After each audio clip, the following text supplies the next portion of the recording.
JBNN will keep you informed. I'm Michelle Jones, and in the news, Golding says you'll take 80% pay cut after a massive salary hike.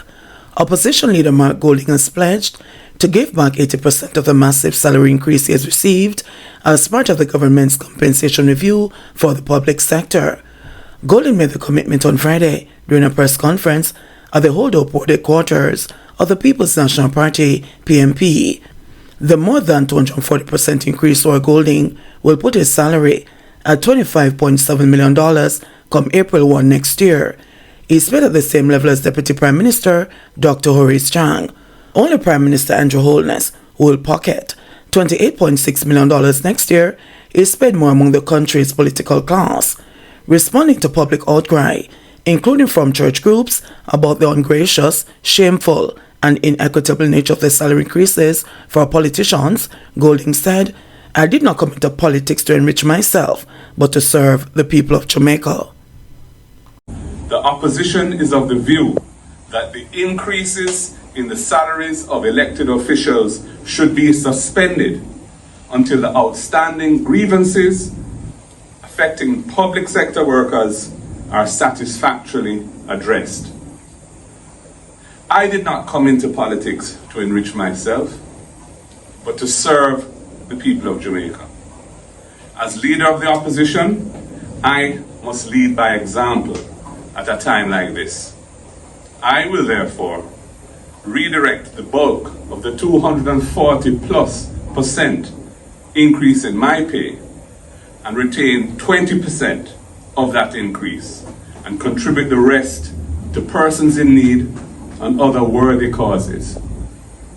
I intend to do this until the outstanding grouses affecting the public sector workers arising out of the restructuring have been satisfactorily addressed. I am mindful that the leader of the opposition is the only parliamentarian on our side whose package is in the senior executive leadership category. And our other parliamentarians continue to have discussions among themselves as to how best to deal with their situation. Political class has been treated with disdain, says Holness. The political class in Jamaica has been treated with schizophrenia and disdain for many years, Prime Minister Andrew Holness has said, pushing back at critics of the massive wage hike across the political directorate.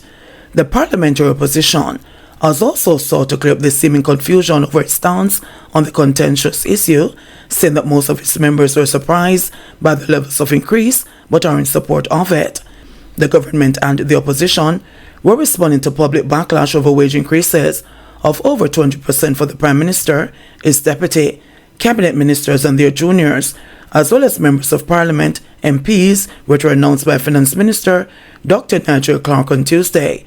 The Jamaica Council of Churches, JCC, slammed the move yesterday, saying that an increase of 200% flies in the face of the sad realities which the majority of Jamaicans face on a daily basis.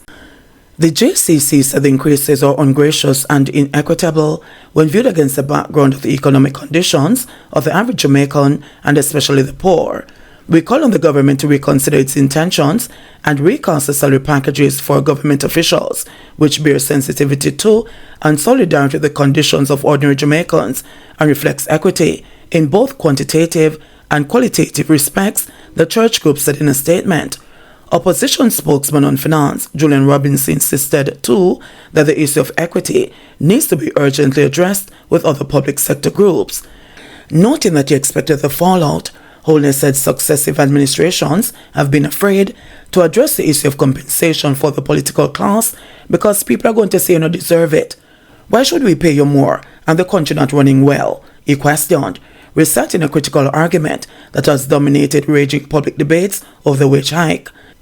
The country is not running well because of that very reason. You have chosen to have an underpaid political class. How must they deliver? Said Holness, who was addressing a wreath-laying ceremony for former Prime Minister youll. The truth is, you get the political leadership that you pay for.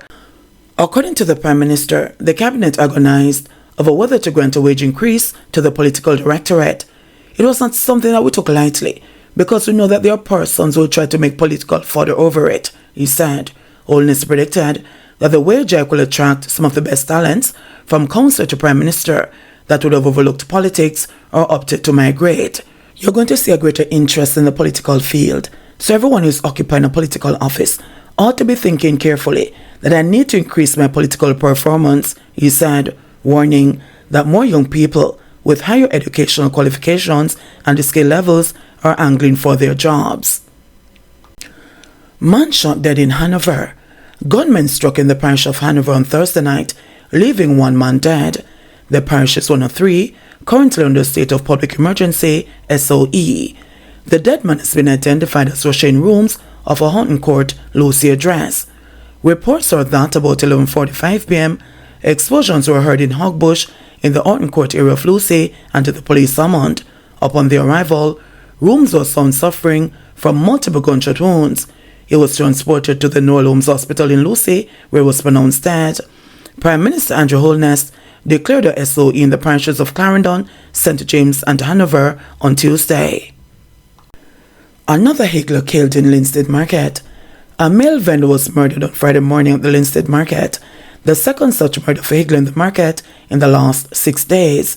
The deceased has been identified as Scarlett Shoe, otherwise called Kilo, a 43-year-old vendor of 18 Veterans Avenue, Linstead, St. Catherine. Police reports are that citizens heard loud explosions in the market and went to investigate, and discovered the now deceased at his stall suffering from gunshot wounds. The police were then summoned. Bystanders attempted to assist Shoe and placed him on a push cart and transported him along Rodney Hall Main Road before the police arrived and assisted him to the Linstead Hospital. Shoe was pronounced dead on arrival. The body had what appeared to be gunshot wounds to the neck and left lower back. This is the second vendor to be killed in the Linstead Market in less than a week, as 55-year-old Marcy Smith, who operated a stall in the market, was shot and killed by a gunman on May 14. Bogue Village double murder was a reprisal attack, say cops. The police have theorized that reprisal was behind Wednesday night's gun attack at a shop in Bogue Village in St. James, which left 2 men dead and 2 others nursing gunshot wounds. The deceased have been identified as 30-year-old Jermaine Miller of Marine Circle in Bogue Village and a man known only as Tallman. Reports from the Montego Bay police are that about 9:45 p.m. the men were among patrons at a shop when armed men approached and opened gunfire, hitting them. The police were summoned, and the injured men were taken to hospital, where Miller and Tallman were pronounced dead, while the others were treated for injuries. Security Minister Dr. Horace Strong revealed that the police are following strong leads into the deadly attack. The police have good information and good intelligence and should be able to apprehend the perpetrators rapidly, the Security Minister said. He was speaking to reporters on Thursday during a tour of water systems in the St. James Northwestern constituency with Minister of the Portfolio in the Ministry of Economic Growth and Job Creation, Senator Matthew Samuda. 3 suspected scammers charged after joint Jamaica-US operation. A series of operations in Hanover and Westmoreland earlier this month resulted in 3 suspected lottery scammers being nabbed and more than $10,000 in cash, among other items seized, the Financial Investigations Division FID announced Friday. The suspects have been identified as Shannon Taylor Christie, a 37-year-old bar operator of a Flamstead Kingsville address in Hanover, Deck Evans, a 31-year-old party promoter of Whitehall District, Westmoreland, and Shane Blagrove, otherwise called Big Mish, a 29-year-old unemployed man of a Prospect District address in Green Island, Hanover. The operations were held over the period May 10 to 18, according to the FID, which provided the intelligence, which led to the suspects being apprehended by the Jamaica Constabulary Force, Area 1 Operations Support Team, the Westmoreland Police, the JSAF's Counter-Terrorism and Organized Crime Investigations Branch CTOC, and the Major Organized Crime and Anti-Corruption Agency MOCA, with support from United States Postal Inspection Service Fusion Center. Along with the over $10,000 in cash, a 2014 Toyota Mark X, and lottery scamming paraphernalia to include cell phones, US-based bank cards, a laptop computer, and an assortment of financial documents were seized, the FID said. Evans and Blagrove were charged with breaches of the Proceeds of Crime Act POCA and the Law Reform Fraudulent Transaction Special Provision Act. Taylor Christie was charged with breaches of the Larceny Act and the Proceeds of Crime Act POCA. Blagrove will appear in the Hanover Parish Court on June 2, 2023. Meanwhile, Evans and Taylor Christie, are scheduled to appear in the Westmoreland Parish Court on June 6, 2023. The FID's Principal Director of Investigations, Keith Darren, noted the persons apprehended are believed to be directly involved in defrauding elderly United States nationals of over $100,000.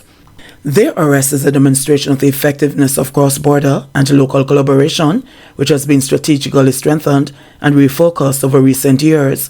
Regardless of the jurisdiction in which Jamaicans commit financial crimes, once a mutual legal assistance treaty exists, it will be leveraged to bring these persons to justice and deprive them of their illicit wealth, he continued, adding, "We continue to urge Jamaicans to direct their creative energies into wholesome, legitimate endeavors instead of aspiring to criminality." Delivery truck drivers warned of robberies in St. Ann. The St. Ann police are urging truck drivers who do deliveries in sections of the parish to be on the lookout for fake calls and also robbers on their route. We are seeing some robberies in the Claremont, Monique area of delivery trucks, so we are advising delivery trucks to check the source of the calls that they receive for deliveries. Up to Thursday, we were treating with a situation in Monique of a truck that transports goods, said Senior Superintendent of Police Dwight Powell. The superintendent, who was in charge of policing in the parish, was speaking during the monthly meeting of the St. Ann Municipal Corporation. According to the police, trucks are often targeted at an in need of repair section of the road in Monique, which forces motorists to drive slowly. As soon as the motorists slow down, they are prone to robbers. So I'll be reaching out to our partners at NWA to see how soon we can have that situation corrected, Powell promised. He pointed out, however, that despite the attacks on delivery trucks, the parish has seen a 60% reduction in robberies when compared to the corresponding period last year. There have been 16 robberies since the start of the year, compared to 41 last year. I want to commend the police for their effort that they continue to push forward for the reduction that we are seeing in this category of accusatory crime, Powell said. Jamaica identified a source of CSEC Math Paper 2 leak. Jamaica was the source of the leak of the Caribbean Secondary Education Certificate, CSEC Maths Paper 2, which was written on Wednesday. Speaking at a virtual press conference today, Registrar and Chief Executive Officer of the Caribbean Examinations Council, CXC, Dr. Wayne Wesley, said the leak was pinpointed to one location and that information was subsequently disseminated across various social media platforms, reaching to other Caribbean nations. Wesley refused to name the parish or examination center where the breach was found.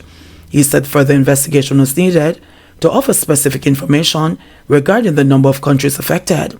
While stating that this entire episode has been of great concern, Wesley sought to reassure candidates that the security of regional examinations was paramount and that their best interests remained at the center of the organization's decisions and processes.